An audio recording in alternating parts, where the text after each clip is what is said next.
have this door.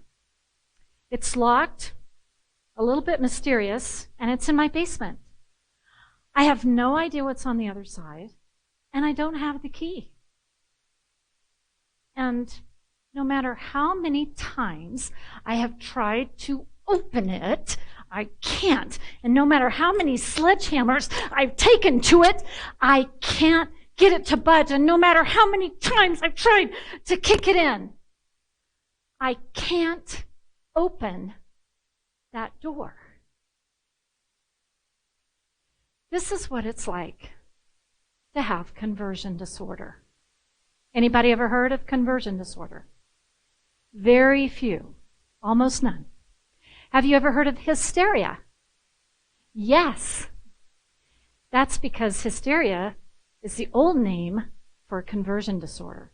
And now it's also known as functional neurological disorder. This baffling and fairly unknown disorder has actually been around for thousands of years.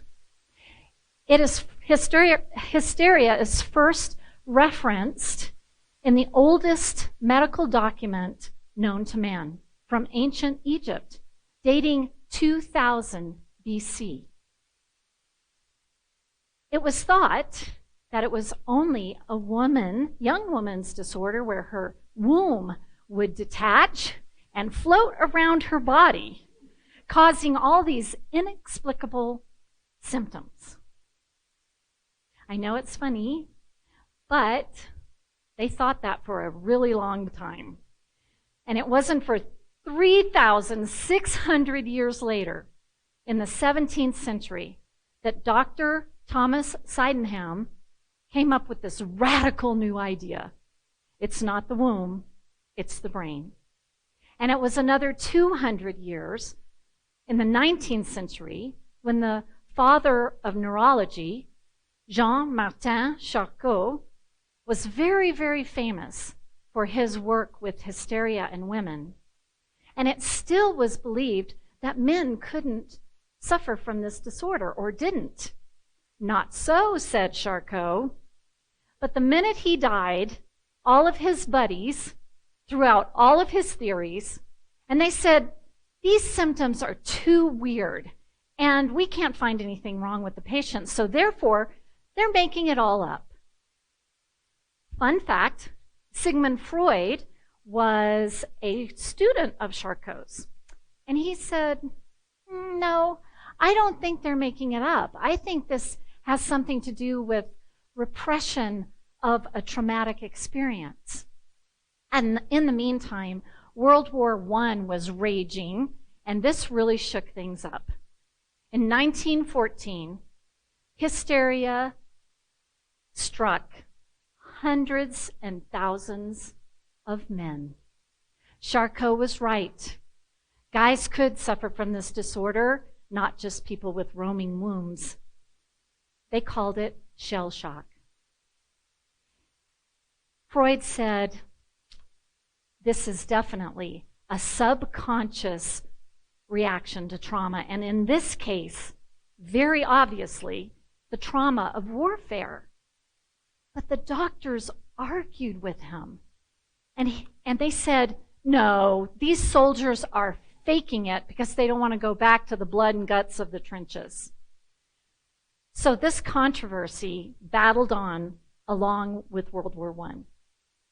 And the debate ensued for several more decades until psychiatry declared, we can't actually prove that a patient has a repressed memory.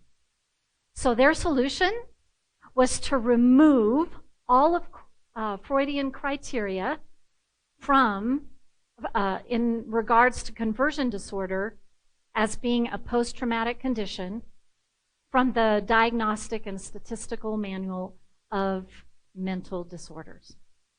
When I read that, it blew my mind. Because as a person who suffers from this disorder, with its random, bizarre symptoms that doctors can't explain, and its history of you're making it all up, and the implication that we can't handle stress in our life. Quite frankly, I was very ashamed.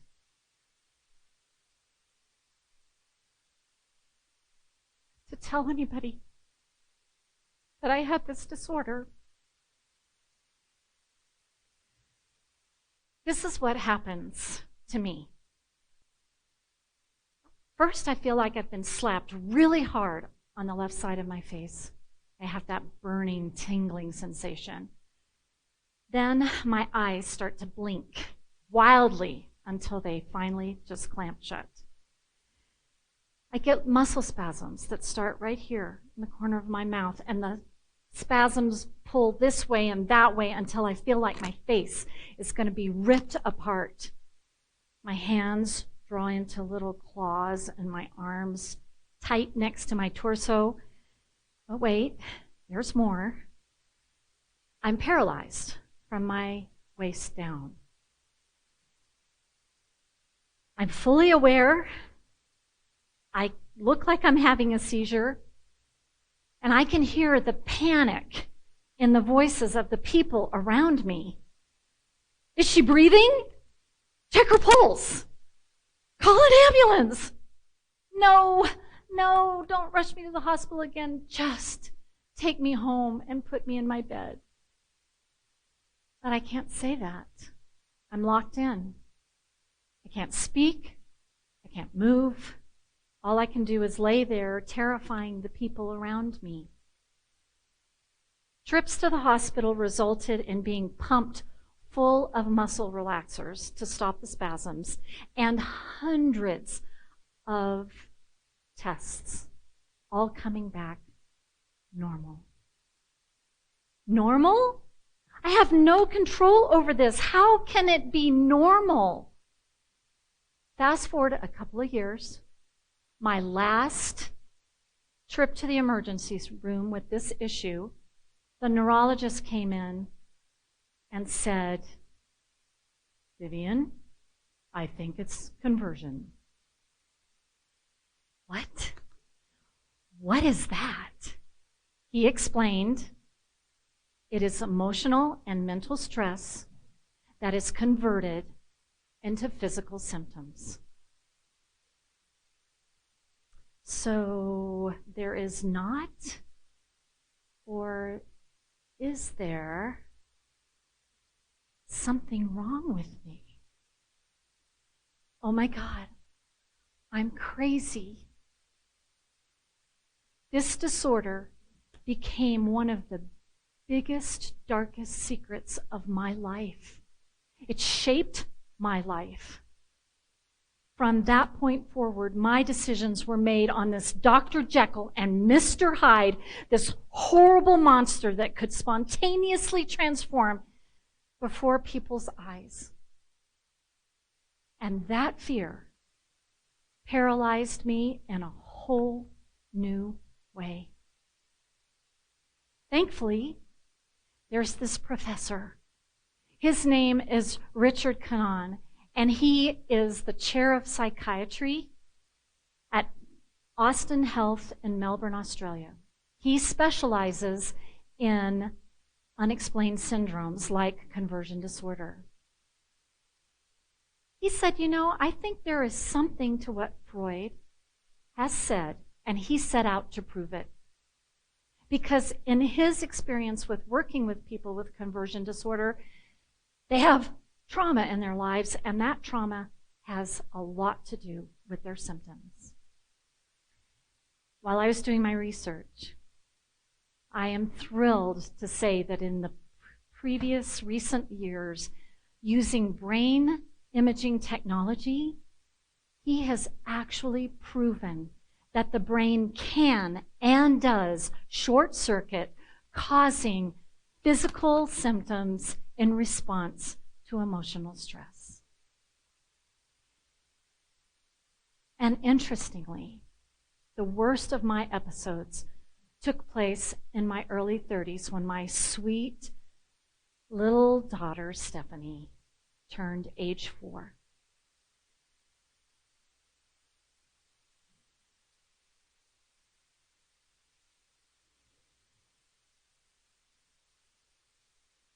That revealed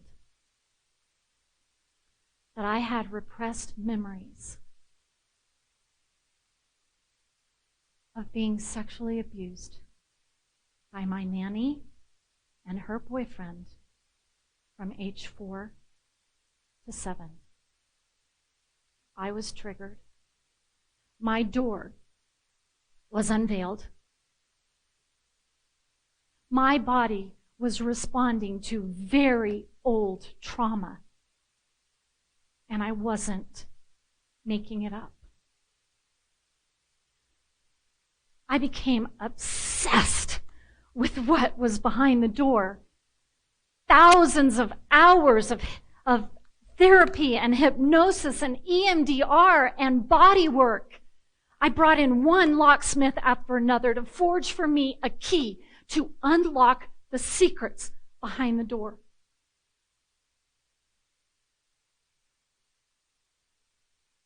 I grew up in an era of secret keepers. There were unwelcome consequences for telling the truth. It was an era of, don't you dare tell anybody what goes on in this house. It's nobody's business. How could you think of anything so disgusting? You are making it all up. It was not a hero move to tell the truth back then. Quite the opposite.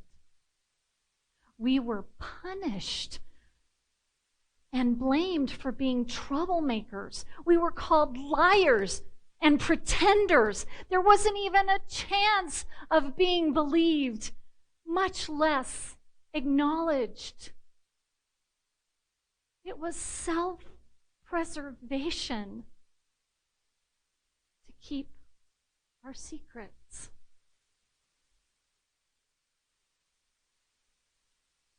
Have you ever kept a secret out of fear of being judged? We all want to feel safe, so we hide our real selves and our pain away from the world. Did you know that even thinking about a secret releases cortisol, our fight or flight response hormone, and that has profound emotional, physical, psychological, and spiritual repercussions.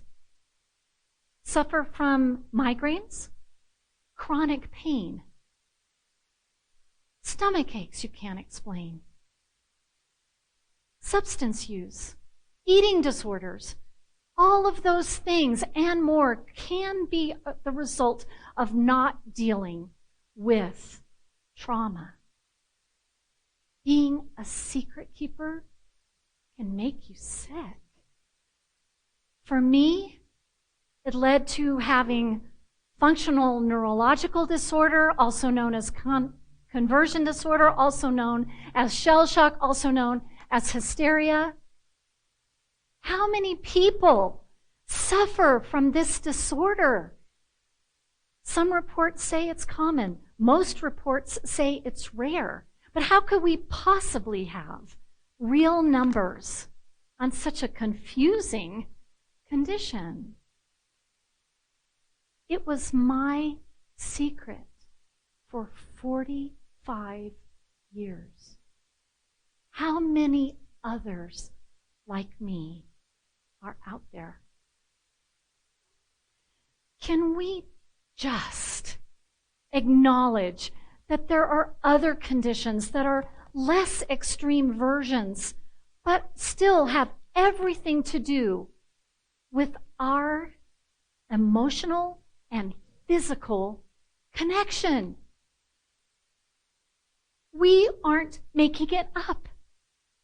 I want to see so much more research done so that we can put this debate to rest once and for all. I've come to accept that this door exists. I don't have to keep trying to force it open to see the gory details. That doesn't serve me anymore. I believe in a new era where we are not shamed, but we are encouraged to say how we really feel, do what we really want, and be who we really are. There is no better time in history to step up and be a truth teller, accepting that our trauma is part of our story, understanding that our experiences affect us both mentally and physically, acknowledging that no matter what we have been through, it has made us the complete, beautiful, complex human that we are today. And the willingness to no longer be a secret keeper. That's what opens the door.